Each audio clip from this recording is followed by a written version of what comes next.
Exotic dancer Sheree Hayes, otherwise known as the Punisher, has taken the stand in day of the Diddy trial. After a week and some change, the Diddy trial continues in New York and there have been a lot of allegations made. Overall, Cassie gave her testimony last week, and now, the prosecution is bringing out a plethora of different witnesses. This afternoon, an exotic dancer by the name of Sheree Hayes took the stand. The male stripper also goes by the stage name The Punisher. According to TMZ, Hayes recounted his alleged initial encounter with Diddy and Cassie. The encounter took place in 2012 at the Trump International Hotel in New York City. As Hayes revealed, he thought he was going to perform in front of a group. However, the only person there was Cassie, who was wearing a wig. At first, the dancer did not recognize the singer, who during Day 7 of the Diddy trial, the mogul's former assistant David James took the stand and delivered some jaw-dropping allegations. Overall, the Diddy trial has been a massive story in hip-hop and there is no denying that this has gotten a whole bunch of attention. Tuesday marks Day 7 of the trial, and it started with the mogul's former assistant on the stand. David James spoke at the end of the day on Monday, and was back for a brief period in the AM. It was here where he spoke about the alleged relationship dynamic between Diddy and Cassie. Furthermore, James spoke about his experience witnessing alleged sex workers. During his testimony, James admitted to doing drugs so that he could keep up with the vibe. In fact, he referred to the drug use as Diddy bopping. It was here where he revealed that the mogul would allegedly engage in ecstasy. However, there is one detail here that is going viral on social media. Allegedly, these ecstasy pills were in the shape of former President Barack Obama. One has to wonder, who would even make such a thing? Better yet, why would Diddy allegedly take these? While many of the details surrounding this case have been downright shocking, there is no denying why an allegation such as this one would go viral. After all, it involves the likeness of a former president. Today, Cassie's mom is also testifying in the trial, and there will be other witnesses taking the stand as well. Overall, the prosecution is looking to build up its case, and it appears as though this trial could end up taking weeks. It was revealed that Diddy's legal team would not be cross-examining Cassie's mother. However, Regina Ventura did making some very serious allegations during her testimony. For instance, she claimed that she had to take out a loan to pay Diddy for an alleged sex tape of her daughter. This is a high-profile trial, and we will continue to keep you updated and informed until the very end. Began to pour baby oil on him. Subsequently, Diddy appeared, but Cassie told Hayes not to acknowledge the mogul. Eventually, Diddy and Cassie went off to do their own thing before the latter rejoined Hayes and offered him $1,200.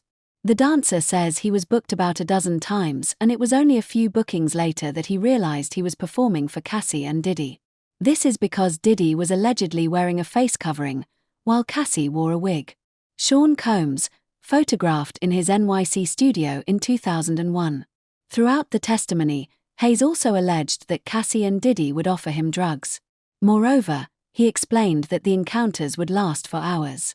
As TMZ points out, this testimony doesn't exactly contain any major allegations against Diddy. The mogul is facing 2 counts of sex trafficking, 2 counts of transportation to engage in prostitution, and 1 count of racketeering conspiracy.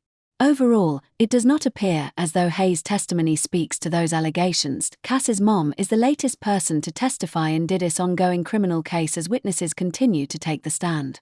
Cassie's mother, Regina, took the witness stand to testify about her daughter's relationship with Diddy during his criminal trial in New York City on Tuesday. In doing so, she recalled getting a concerning email from Cassie about a sex tape Diddy allegedly threatened to release. Additionally, she recalled the bad boy mogul allegedly demanding thousands of dollars from her. "I did not understand a lot of it," Regina Ventura said, as caught by CNN.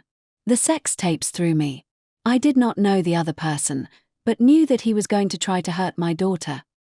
Around the same time, Regina testified that Diddy allegedly reached out to her requesting $20,000 to recoup money he had spent on Cassie. He was allegedly angry about Cassie's relationship with Kid Cudi. To pay him off, Regina and her husband allegedly had to take out a home equity loan. "We decided that's the only way we could get the money," she said, according to ABC News. "I was scared for my daughter's safety." Just days after she wired the money to the bad boy account, Diddy allegedly returned it. When the Shade Room shared notes from the testimony on social media, fans had plenty to say about the trial. It was never about the money, it was about having control and seeing them suffer. Of course he gave it back when he wasn't mad no more, one user wrote. Another added, "For anybody defending Diddy, I pray you don't have daughters."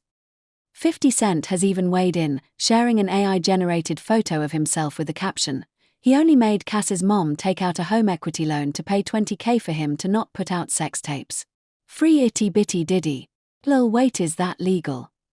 Regina also testified that she took photos of her daughter in December 2011 after Diddy allegedly assaulted her. Following Cass's mom's testimony, the defense decided against asking any questions in cross-examination. Regina Ventura is just one of several witnesses to testify in Diddy's criminal trial. On Tuesday, his former personal assistant, David James, also reflected on working for him. He recalled an alleged run-in with Suge Knight in which he feared for his life, and more. Having said that, the Diddy trial is set to last weeks and the prosecution is set to bring in a plethora of witnesses. Only time will tell whether or not the jury finds their case to be compelling enough. If convicted, the mogul faces 20 years in prison.